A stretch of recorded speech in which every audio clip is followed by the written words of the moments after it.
Thank you to EA for inviting me to this early access event.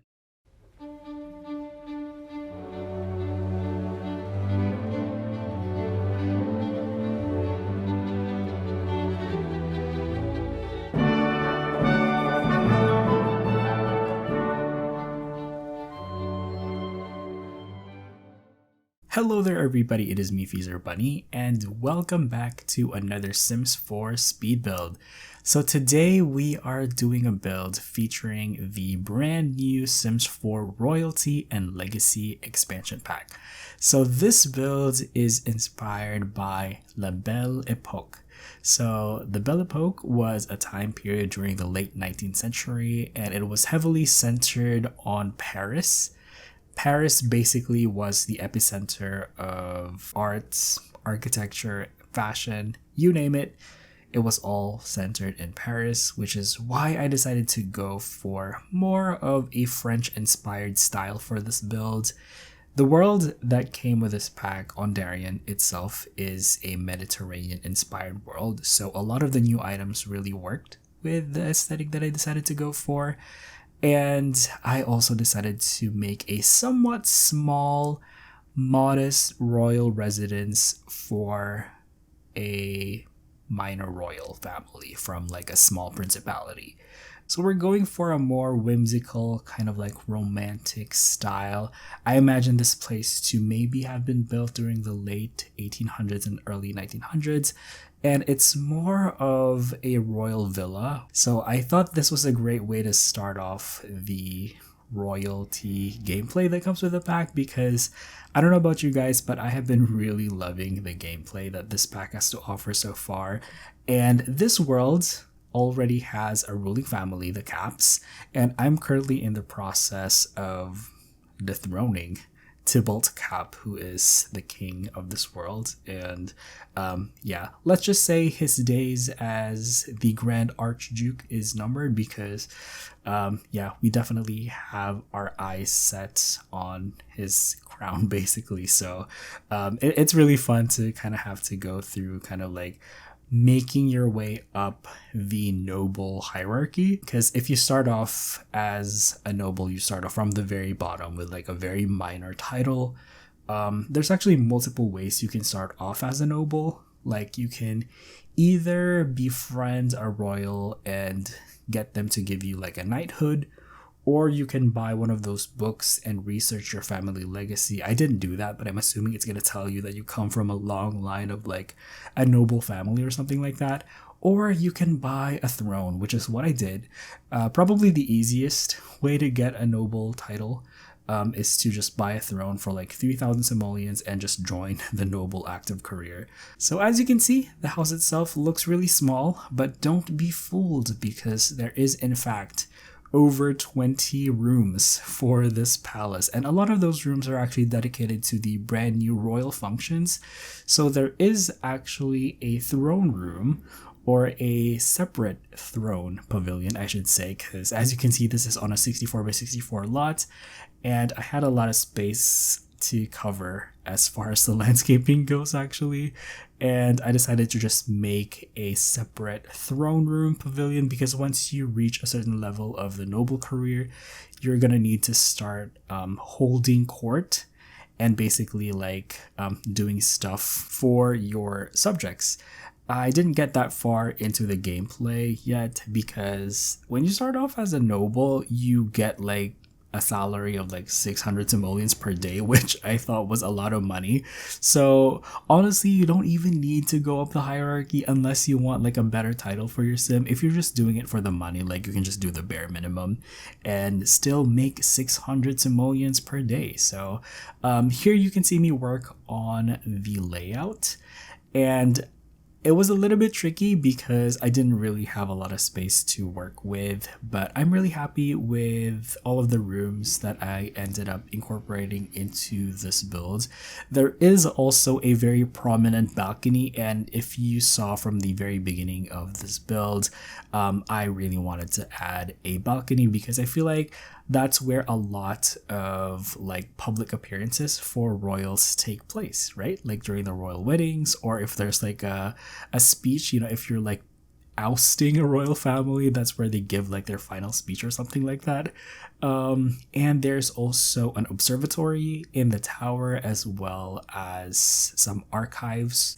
So yeah, there's 2 bedrooms on the upstairs, and there is also kind of like a servant's quarters downstairs where there is a double bed. And yeah, the family that lives here, I'd like to think of them as kind of like an enlightened royal family that likes to surround themselves with intellectuals. So, you know, great artists and poets and writers are frequent guests at this place, and they like to throw like dinner parties or garden parties. I mean, there is a large garden that I also like to think is open to the public, kind of like Kensington Palace, I guess, where, you know, the royals live in the palace itself, but the garden is kind of like open to the public. That's kind of like the setup that I like to think. Also, it's a small principality, so I feel like the royals are a bit more approachable to the people. And yeah, there's a sense of like informalness to them. Like the house itself, I wanted it to still be refined, you know, with like the furnishings and stuff like that.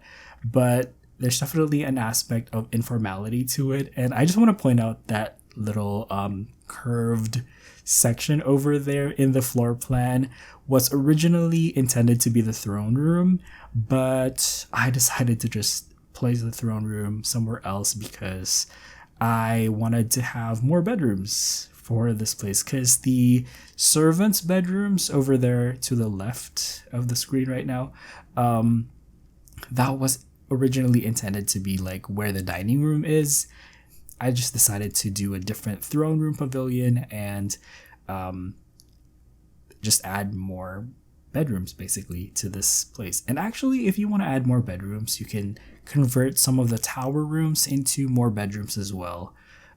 So yeah, but overall, I'm really happy with how this place turned out. You know, the guest bedroom upstairs has a single bed, and I imagine that that's where kind of like the intellectuals would stay in. So yeah, I really enjoy coming up with that, you know, lore behind this palace, I guess, because I feel like if I were a ruler of a kingdom, that's how I would do things. I probably wouldn't want to do it because honestly, like, I don't want to get deposed and, you know, meet the same fate as somebody like Marie Antoinette or something like that. I feel like it rarely ends well for royals, even the most well-meaning ones. I mean, like Marie Antoinette is a classic example, right? But yeah, I really enjoyed this build more than I expected it to, and I gotta say, this pack really pleasantly surprised me because of how much I ended up really enjoying it. I absolutely love the build mode specifically for this pack because I love the exterior wallpapers, like for the stone textures and for the plaster textures. I think whoever came up with those, really kudos to you. My only thing with the build mode is that I feel like the wallpaper swatches, not the wallpaper itself, but the wallpaper swatches could have used more refinement, I want to say, because we only had one wood swatch for the wallpaper and it's like the white wood. I would have liked to have seen like a natural or neutral wood color, and the wallpaper itself. Honestly, I feel like the swatches are just so cartoony. Like I would have preferred to have more, you know, neutral swatches or like darker tone swatches as opposed to like having, I don't know, like a salmon pink or a bright orange swatch or a lemon green swatch, because that's what we have. And I'm thinking to myself, like, who is actually going to use that? Because yeah, the swatches could have been more versatile. So I ended up just using the wallpapers from Basement Treasures, actually, which I find myself using quite a bit of, actually. I really like the wallpapers from that kit. And I love the flooring, actually, from this pack, specifically that new marble tile. And the rest of the flooring is from, like, this wood parquet one is from Life and Death, which also really surprised me because of how much I enjoyed all of the new items. Actually, a lot of the newer packs, I feel like they have improved on compared to the previous packs in terms of quality, like in terms of quality of the gameplay and of the items. Like even the packs that I don't really find myself using a lot of, like, the Enchanted by Nature one, it still has great gameplay, like the whole apothecary skill and kind of like the living in nature skill. I don't know what it's called, but I really, really appreciate that. And oh my gosh, Businesses and Hobbies is so good, you guys. Like the items from that pack are like so good. The furniture pieces, if you're ever building like a modern house, to me, I would go for like Businesses and Hobbies. And also Adventure Awaits has some pretty great items as well. I will say my thing with The Sims, and this is like a big gripe that I have, is that it doesn't really do historical styles that well. Whenever they do historical styles, I feel like they tend to go for something that's very cartoony. And there's only really a handful of packs that I feel like really has the historical styles in a more realistic way. And I would say Crystal Creations is one of those packs.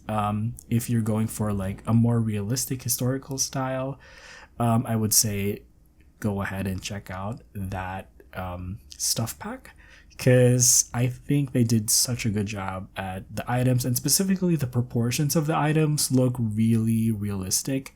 And I would say Life and Death is also a really good pack for kind of like, historical looking items that have great proportions and great swatches. The only thing I have with Life and Death is that if you look closely at the details, a lot of them are kind of like macabre.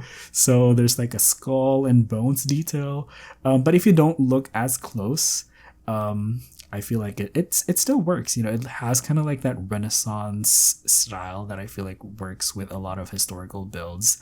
And I feel like for this pack, the only aspect that I really had a lot of issues with is actually buy mode. And a lot of that is just mainly due to the swatches. So as you can see, I didn't use any of the chairs from Build's buy mode.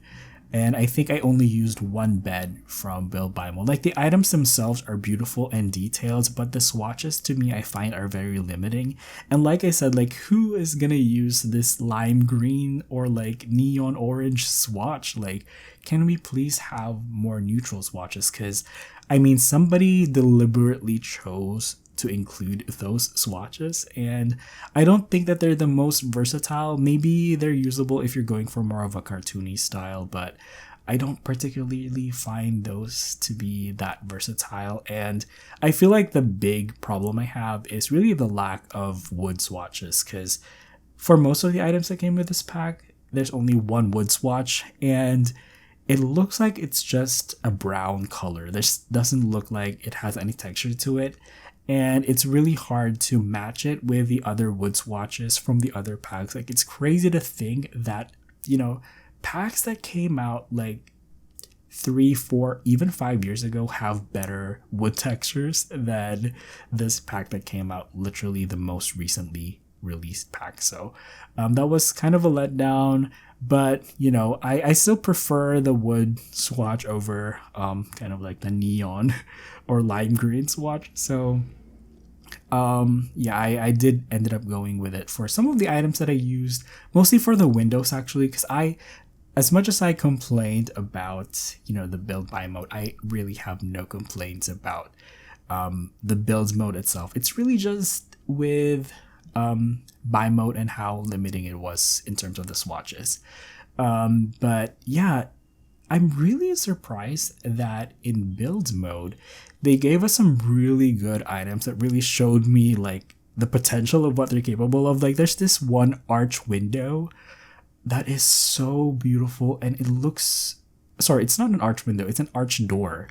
It's so beautiful and it looks so realistic that I'm like, okay, I know what you're capable of. I wish you expanded on this, because in this pack, it's just the one door, right? But I feel like it would have been so awesome to have them make kind of like a window version of it, or like, a short tile version. And I understand that they're going for like 3 different styles for this pack. So, in that sense, I can understand why they didn't elaborate more on that particular item, but I felt like it was like such a missed opportunity. But yeah, for the dining room, I'm actually using windows from the new Tea Time kit.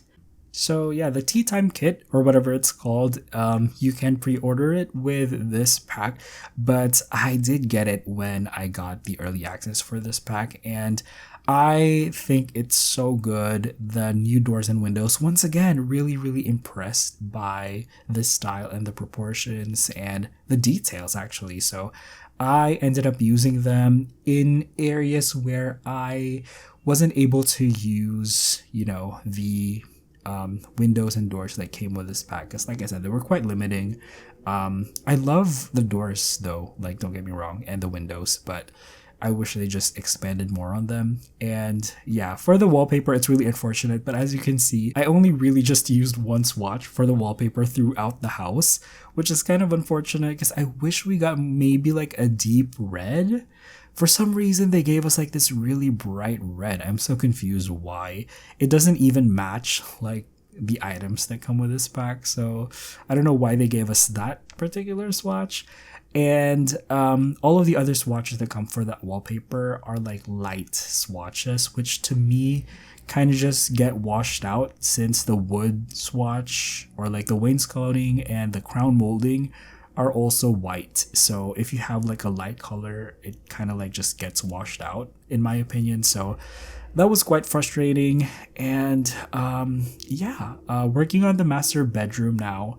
As you can see, we do have quite a lot of grand items in this bedroom. I did throw in like a secret passage in there because I'm getting like flashbacks from Marie Antoinette. So I decided to add that clock that has like this gameplay feature where it actually works as kind of like a secret passage, because if you guys don't know, there was an angry mob that stormed the palace, and Marie Antoinette, she had to escape through like a secret door in her bedroom, and she literally almost got torn to pieces. It was so scary, and I'm still getting flashbacks from that. So I ended up putting that clock there that has the secret passage.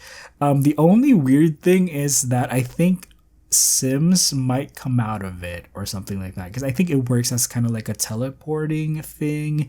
If you discover that clock in other lots, you can teleport to different lots using that clock. So I don't know, maybe in the middle of the night some sim will like show up in that clock and it's gonna like jump scare our royals, but I don't know, we'll see how it works. I don't think that an NPC sim would necessarily like come out of there though. Maybe I'm wrong.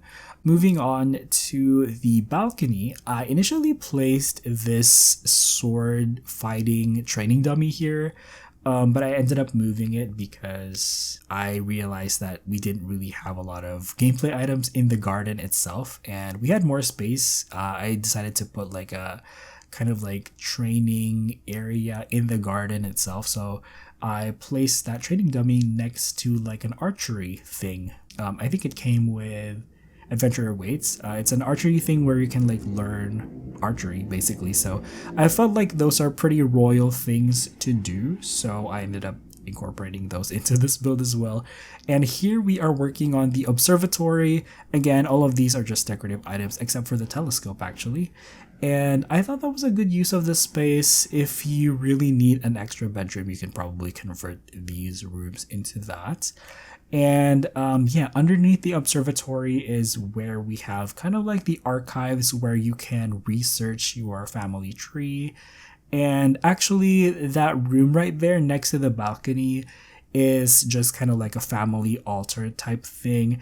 I didn't want to have a room there, honestly, but I had to incorporate that because the trim on the outside kept messing up, so I needed to add a room there. And obviously, this being a royal palace, I feel like we need to have an elaborate front gate. There is actually an open gate onto the side right there, close to where I added the throne room pavilion. And yeah, like I said, I didn't initially plan on making this into a separate structure, but as you can see, the house itself is like pretty full. And if you want to do the royal gameplay, you need to have a throne room, because after you reach a certain level of the noble career, you're gonna have to hold court in the throne itself, where I'm guessing you can like sign petitions or something like that. You can do royal duties for your subjects basically. So yeah, we need to have that. Literally the only thing inside of this is a throne. Maybe you can add more stuff to it, but I don't know what else I could put here. But yeah, really happy with how this structure turned out. It's like a small little thing, but I think it has a lot of detail and I think it looks really cute. I was able to use a door for the tall wall height, and this is what I was talking to you guys about. Like, I wish we got like more expanded versions of a lot of these doors and windows, because I feel like there's a lot of good stuff here, but some of them are limited to like certain wall heights or like certain sizes. And wouldn't it be awesome if we had the same thing for like the short wall height, or like maybe for like a one tile window or something like that? That would have been so cool. But like I said, I understand that they're going for like multiple styles for this build. Like, we have the African style with the Dambele area, and also the Portuguese inspired items actually for, I forgot that part of the world, but I think it's where Cordelia lives. And yeah, I did actually incorporate her bust into this build as well. So that's pretty cool. I feel like if you're a long time Sims 4 builder specifically, you would know that iconic bust of Cordelia. So it's really awesome to have her character be expanded on. And now that I'm talking about kind of like the lore of this world, I just want to quickly bring up something that slightly annoys me as a Sims 2 fan and as somebody who absolutely loved the lore of Veronaville. I'm slightly confused why they chose to go for this specific art style specifically for the Cap family, because we all know that their iconic style is the Tudor style, and I don't know why they were suddenly given like this Mediterranean inspired style. I feel like it doesn't really work with my nostalgia, so that was kind of a letdown. Also, there's this symmetry between the Cap and the Monty family, because obviously they're inspired by like the Romeo and Juliet story. And we kind of lost that because the Cap is now the ruling family of this one kingdom, and the Montys are just like, I don't even know what they're like a normal suburban family, I'm assuming, or like minor nobles at least. Like, they're not at the same status as the Caps, which I thought was a bit off. I feel like that could have been handled better. But like I said, I understand that they're going for a different storyline for this particular pack. So yeah, I will say that kind of was a bit of a letdown as somebody who really likes the Romeo and Juliet storyline from The Sims 2. I even recreated their houses a really long time ago. I think back in 2016, if I'm not mistaken. I did do my own version of the Cap, Monty, and Summer Dream houses, and those are still up on the channel if you guys are curious, by the way. And yeah, right now we are finally working on the landscaping. So for the landscaping, I had to strategically place these new trees. They're so beautiful, by the way.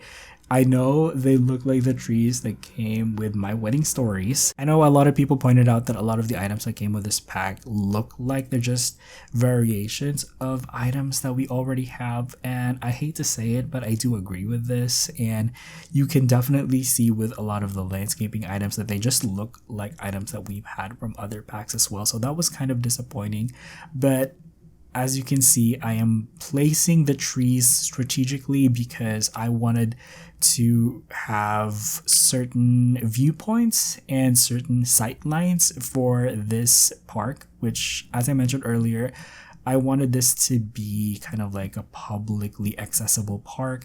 And maybe while people are waiting to have an audience with the queen, they can just walk around the park. And I don't know if I talked about this in my little section with like the Belle Époque, but the Belle Époque was also the era of Impressionism.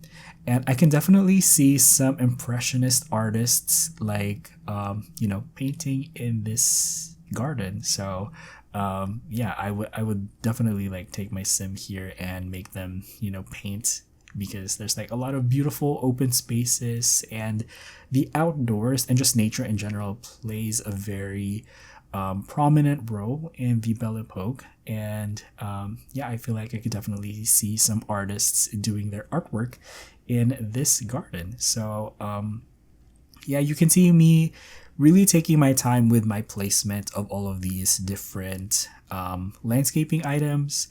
Most of them are from Debug, obviously, because I don't know why, but for some reason that's where the best landscaping items are. But yeah, I wanted to go for more of a naturalistic approach. Like I said, something that's more free flowing and spontaneous, I guess, is the right word to describe it, because I feel like that's also true to kind of like the Belle Époque aesthetic in general. You can see the shift from kind of like the more academic style painting where you don't see any brushstroke and it's like hyper realistic to, something that's more free flowing, something that's more expressive with like the Impressionist style painting, which is really, really cool. I also found a couple of monuments from the debug of Life and Death that I thought fit in really well with the garden that I was working on, so I decided to incorporate them as kind of like little monuments. I thought about putting statues, but I couldn't find any statues that really worked with the style that I was going for, and I also felt like it maybe seemed a bit narcissistic to have the royals have statues of themselves or like their ancestors in this public park in front of their own palace. And like I said, they're more enlightened, so their values are more kind of like more in touch with the normal people. So yeah, I don't think we're gonna be having a repeat of like Louis XVI or like Marie Antoinette in this timeline, in this reality. But you know what? I think that would be really funny if the Sims can like revolt against their royals, if the royals become abusive or something like that.